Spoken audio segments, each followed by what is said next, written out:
Hey guys, it's Dennis Massingale once again over at Holy Smoke Cigars in East Ridge, Tennessee.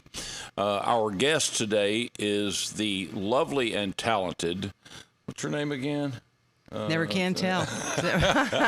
It's so good to have Stephanie Birmingham with us here today. Thank you. And we've discussed a couple of subjects. Stephanie, I want to ask you a couple of questions about radio, because she was in radio for many years. The woman did an incredible talk show at WGOW here in town.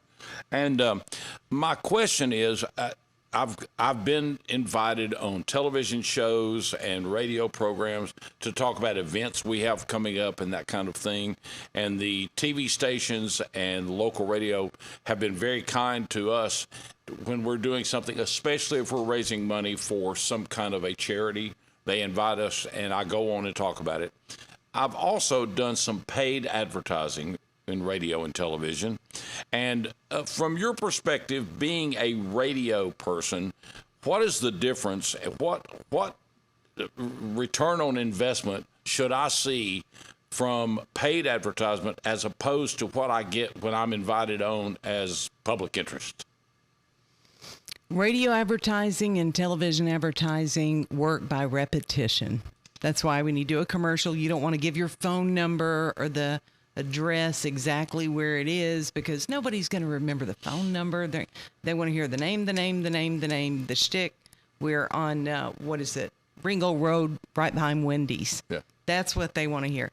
Other than that, you want meat. This is what we do. Holy Smoke Cigars, where we whatever. Repetition is the key. Repetition's going to cost you a lot of money, especially if you're in morning drive or afternoon drive. So, and it's good. Radio advertising, TV advertising is good depending on what you want to spend.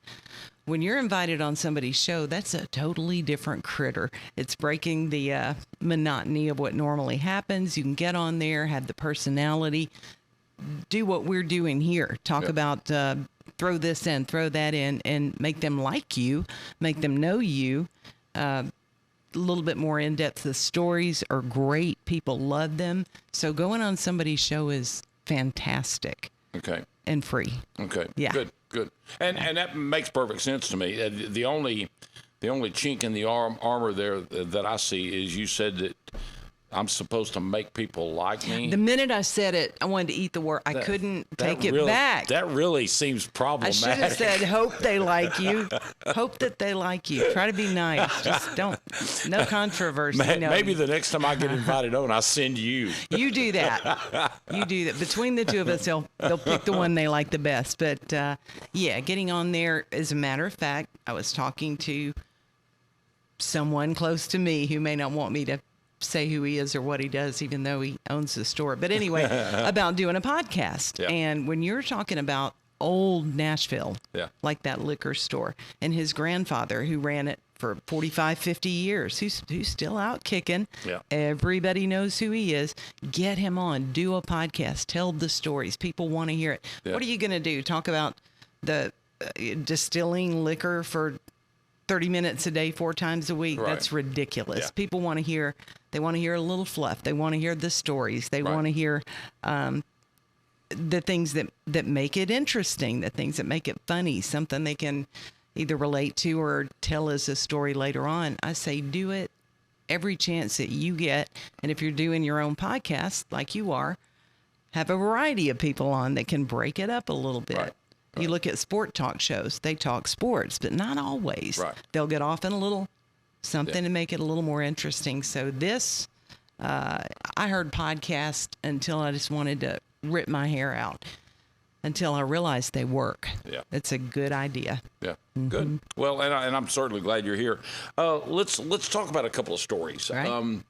Back when you were doing talk radio here, there were a few times that I came on the air with you and was just kind of a guest host or whatever. Do you remember the time that we did a takeoff on NPR's Block and Bird, and we did Blockhead and Bird Brain? I do. It's been forever ago. I think we pretty much made it up as we went, and we talked very slowly and very solemnly like this. Blockhead and bird brain. And paused. We just went into To places sleep. where no one had ever been before. That's one of many. It's memorable because I didn't think I could pull it off. I'm not but we did it. It was great. It And was fun. we had people that were calling the station saying, "Is this real?" And withdrawing the advertisement. yeah, because we're not going there anymore. Right. But then NPR got a boost. They thought we'd branched out. Yeah. It was great.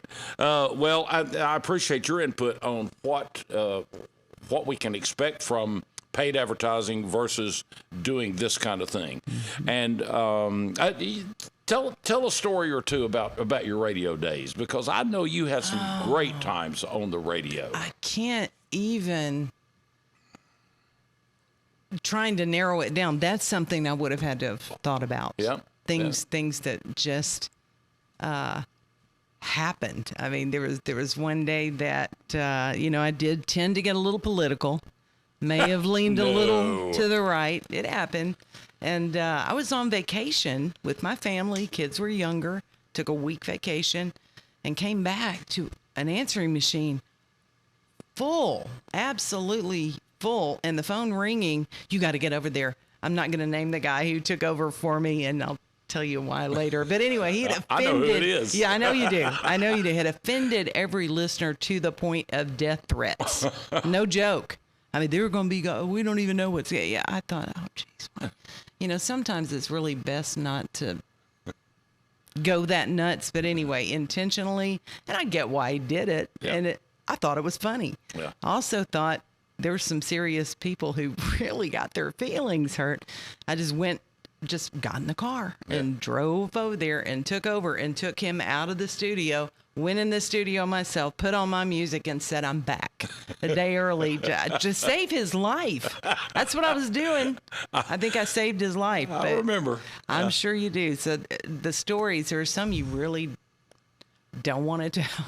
Right. That really happened. But radio is so full of stories. Whenever anybody says, give me a great radio story, my normally constantly running mouth, it just goes blank because I can't even come up with one. You can't narrow it down. I can't. Like, tell me a good story when you played a gig at a bar. Most of those ended up badly. And you were there for some of them. I was there for some. Oh, wow. One particular train No. Let's talk about something else. Okay, we'll talk about me some more. Did you ever do radio on the air with Dale Deason and or Gary Mack? Not directly. I worked in the building with Dale Deason. Right. I knew him, and he worked at what was then WOGT, the oldies, and he was doing mornings, I think, with Al McClure. Yeah. So I know him, but I was never, to my knowledge, on the air with Dale Deason. Okay. The minute I'm saying that, I'm going, well, there could have been.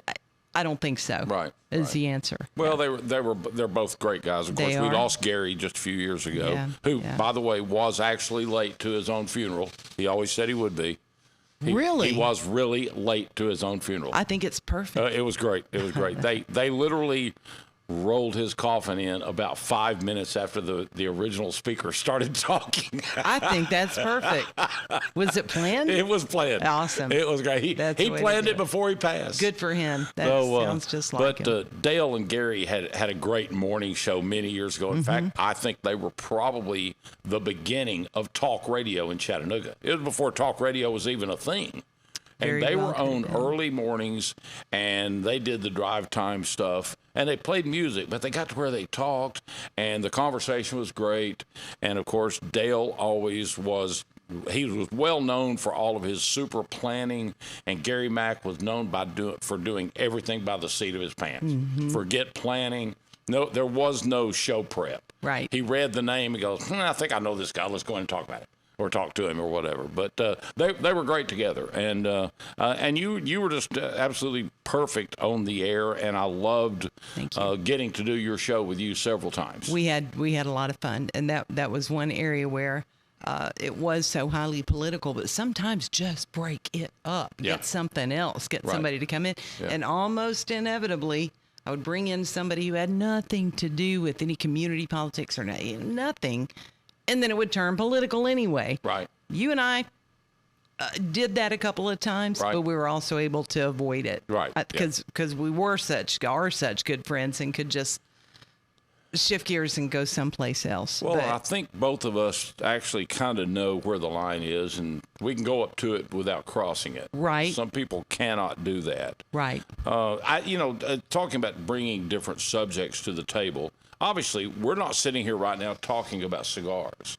And this is a podcast brought to you from Holy Smoke Cigars, but this is the kind of thing, this is the kind of conversations that happen organically over here. And if you're around, if you out there watching and listening to this, if you have not been over to Holy Smoke Cigars, if you come over here, you're going to find that this is the kind of thing that happens a lot. Because you haven't gotten to enjoy that. You've been out of town since before we even opened several years ago.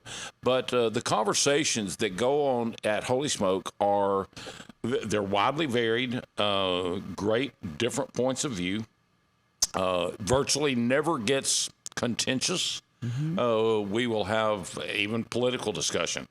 We break the rules over here. The rules are that you're not supposed to ever talk about religion or politics. We do both, and we do it, and we part as friends. We enjoy the conversation as friends, and I think, and I will get in the plug for cigars. This is the great equalizer. This is the reason that we can have those conversations, because no matter how different we are as people and in our personalities and in our political beliefs or anything else, what we do have in common is the cigar, and the cigar makes conversation work better. It is, again, the great equalizer. So I want to invite anybody out there who has not experienced a cigar lounge where you have conversations like this, and you can share a cigar, and you can have a drink, and you can talk with people that you do know and people that you don't know. But I can promise you one thing: when you leave here, there won't be anybody here that you don't know, because at Holy Smoke Cigars, everybody knows you. So we're going to take another break. I want to thank my wonderful and dear friend, Stephanie Birmingham, for being here from Nashville today. And we'll be back in a few minutes at Holy Smoke Cigars. Thank you.